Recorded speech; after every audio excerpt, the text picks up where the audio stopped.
Les bâtiments à énergie positive, y a-t-il des labels pour les recenser? Comment accélérer leur construction? C'est le débat de Smart Impact avec Dominique Naert. Bonjour. Bonjour. Bienvenue, vous êtes directeur du master spécialisé exécutif immobilier et bâtiment durable de l'école des ponts ParisTech. Et puis Dimitri Carbonel, président de Livosphère. Bonjour Dimitri, en quelques mots, Livosphère, c'est quoi? Et ça accompagne vraiment les entreprises dans le domaine de tout ce qui est innovation durable et innovation numérique, et de réaliser des projets vraiment de bout en bout, comme un architecte d'une certaine manière. Alors, ces bâtiments à énergie positive, déjà la définition, c'est quoi? Alors c'est une définition très simple, c'est un bâtiment qui produit plus d'énergie qu'il n'en consomme. Donc voilà, en fait, on va avoir une obligation à partir de 2022, du 1er janvier 2022, à créer, à réaliser des bâtiments qui produisent plus d'énergie qu'ils en consomment personnellement. Ça veut dire que tous les bâtiments neufs devront répondre à ce cahier des charges? Absolument. Ouais. Donc c'est un chantier majeur. Aujourd'hui, Dimitri, je ne sais pas si vous avez la réponse, mais ça représente quoi? C'est dans les projets, les bâtiments à énergie positive. À ma connaissance, après vous pourrez me dire si je me trompe ou pas, mais il me semble que c'est plusieurs centaines, mais effectivement avec l'obligation en France en tout cas, mais avec l'obligation qu'on va avoir, notamment l'RE 2020, on devra avoir une augmentation de ce type de bâtiment. Je pense que aussi c'est important parce que il faut aussi se projeter dans le futur, et on aura besoin de plus en plus de ce type de bâtiments, notamment pour faire face à peut-être des pannes d'électricité ou d'autres choses. Voilà. RE 2020, réglementation, la nouvelle réglementation environnementale. Dominique Naert, l'école des ponts ParisTech a construit l'un de ces bâtiments à énergie positive, mais vous étiez des pionniers, puisque c'est ce bâtiment baptisé Coriolis, c'est ça, sur le site de Champs-sur-Marne. C'était quand ça? Et c'était en 2013, en fait. Il a été inauguré en 2013, donc étudié autour de 2009-2010, réalisé autour de pour 2012-2013. Ouais. On voit quelques photos. Qu'est-ce qu'il a de particulier? Alors, il a de particulier qu'au départ, le bâtiment devait produire 32% de plus d'énergie qu'il n'en consommait. À l'arrivée, c'est pas exactement ce qui est arrivé, mais en fait, on est toujours en énergie positive. Il y avait aussi plusieurs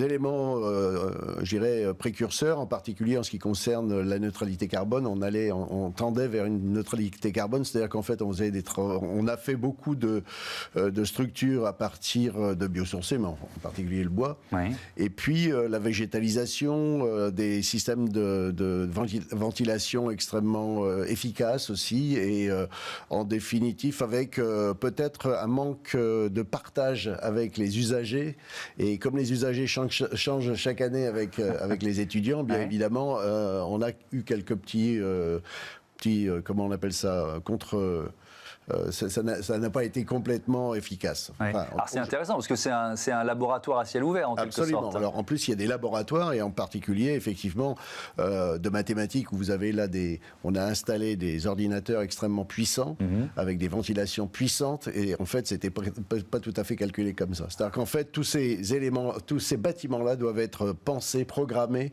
avec les usagers. Et si vous le faites d'une façon un petit peu légère, eh bien ça fonctionne pas très bien. Mais quand je dis ça fonctionne pas très bien, on doit être en énergie plus 10% par rapport à 32%. C'est de toute façon extrêmement intéressant. C'est quand même intéressant. Et c'est effectivement passionnant ce que vous dites, Dimitri Carbonel, parce que il faut pas non plus que la technologie prenne le pas sur l'humain dans la conception et la construction de ces bâtiments à énergie positive. Oui, parce que d'un côté, si par exemple on commence, ce qui est un peu le problème des premiers bâtiments où il y avait beaucoup de technologie, où par exemple s'il n'y avait plus d'électricité, on pouvait plus relever les stores ou sortir du bâtiment. Je pense qu'on est sorti effectivement de cette phase-là. De l'autre côté, il faut bien se rendre compte que un bâtiment, quand il est construit, c'est pour des dizaines, des décennies. Il y en aura encore en 2070. Donc ça signifie que certainement, il y aura, comme je l'ai dit, des pannes d'électricité, peut-être des inondations. Donc il faut anticiper tous ces éléments-là dans la construction du bâtiment, et parce que les technologies, ça change tout le temps, pour intégrer cela et éviter justement qu'on en dépende trop et que le bâtiment ne puisse plus fonctionner.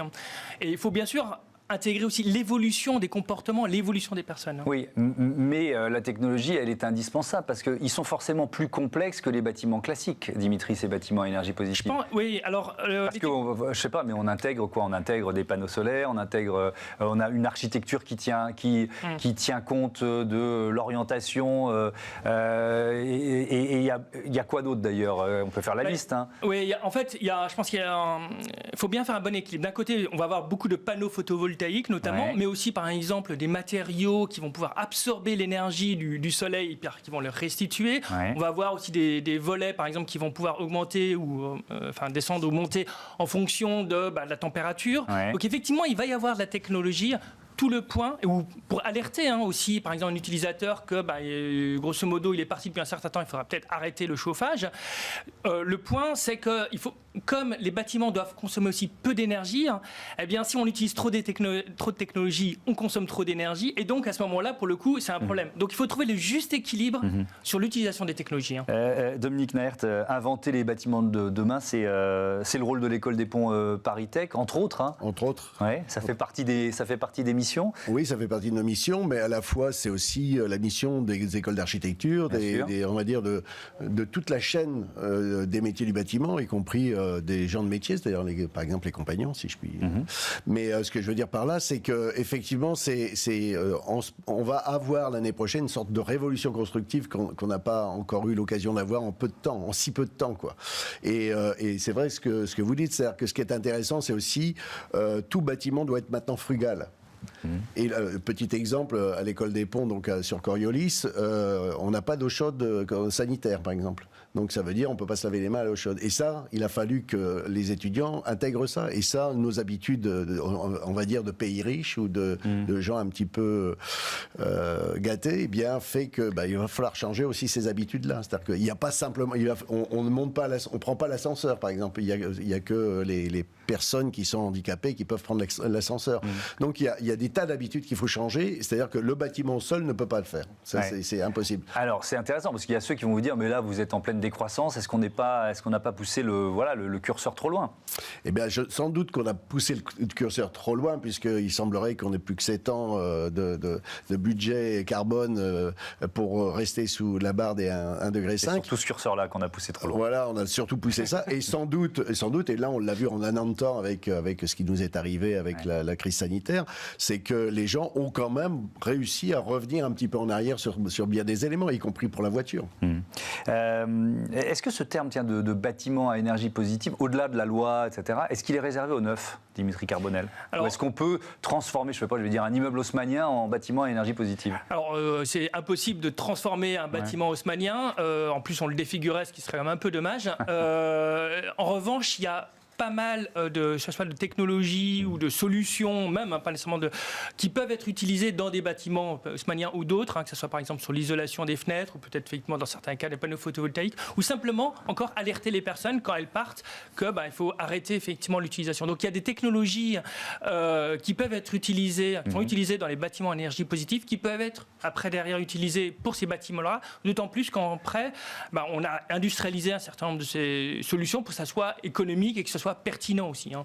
Il y a des labels, des normes internationales en la matière? Oui, en France, en tout cas, il y a BEPOS, et puis après BEPOS maintenant, c'est BEPOS 2020. Il y a aussi F-Energy, d'autres labels qui effectivement, non seulement ont pour objectif d'avoir de l'énergie, je crois que maintenant c'est plus de 20% au-delà de la consommation, mais aussi pour s'assurer d'éléments comme la qualité de l'air, aussi de l'impact carbone, mais du début jusqu'à la fin. Donc ça veut dire qu'on va intégrer aussi la démolition du bâtiment pour éviter évidemment qu'il y a trop d'émissions de carbone qui soient émises, et idem pour la partie amont. Dominique Naert, est-ce qu'il y a des innovations, des nouveaux matériaux sur lesquels on travaille, vos ingénieurs sont en train de travailler? Alors, des nouveaux matériaux, en fait, on s'aperçoit que là, on travaille beaucoup sur la terre, par exemple. Alors, en fait, le principe, c'est que, et c'est assez amusant, parce que, en fait, on réintègre, ou on réhabilite des matériaux anciens. Donc, la pierre, on voit maintenant de plus en en plus d'immeubles en pierre se réaliser sur Paris. Mais c'est pas simplement la terre est un matériau qui est réhabilité, mais en plus, évidemment, on y rajoute un petit peu d'adjuvants qui sont intéressants pour pouvoir les rendre encore plus, on va dire, solides. Voilà. Mais ce qui est assez intéressant, par exemple, je voyais Saint-Gobain l'autre jour, un des directeurs généraux de Saint-Gobain qui est en charge aujourd'hui de la construction terre. Tu me dis, pourquoi de la construction terre chez Saint-Gobain? Tout simplement parce qu'à un moment donné, à partir du moment où on met des produits carbonés, puisque quand vous avez du verre, c'est carboné ou encore connecté, eh bien, il faut trouver des supports qui ne soient pas carbonés. Donc, eux s'intéressent aussi à ces sujets-là. Donc, ce qui est intéressant, c'est non seulement d'avoir des matériaux anciens qu'on réhabilite, mais aussi des matériaux nouveaux qui, au bout d'un moment, doivent permettre d'atteindre et en tout cas des systèmes qui permettent d'atteindre des objectifs très intéressants en termes d'énergie. Et puis, on se place aussi dans l'économie circulaire, finalement, avec cette logique, Dimitri, pour conclure. Oui, parce qu'en termes, par exemple, d'impact carbone, eh bien, on va privilégier des sources. L'exemple de la Terre est parfait, où on va prendre des bâtiments qui ont été démolis, on va prendre les gravats, on va les réutiliser à l'intérieur du bâtiment. Ça évite, par exemple, de produire du béton qui est extrêmement consommateur ou émetteur plutôt de CO2.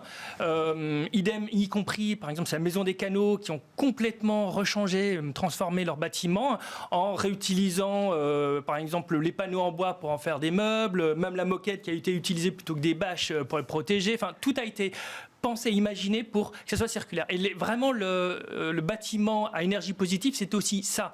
C'est vraiment d'utiliser au maximum les éléments circulaires. Merci beaucoup. Merci à tous les deux d'avoir participé à ce débat. On passe à Merci à vous. Smart Ideas, l'autopartage au programme.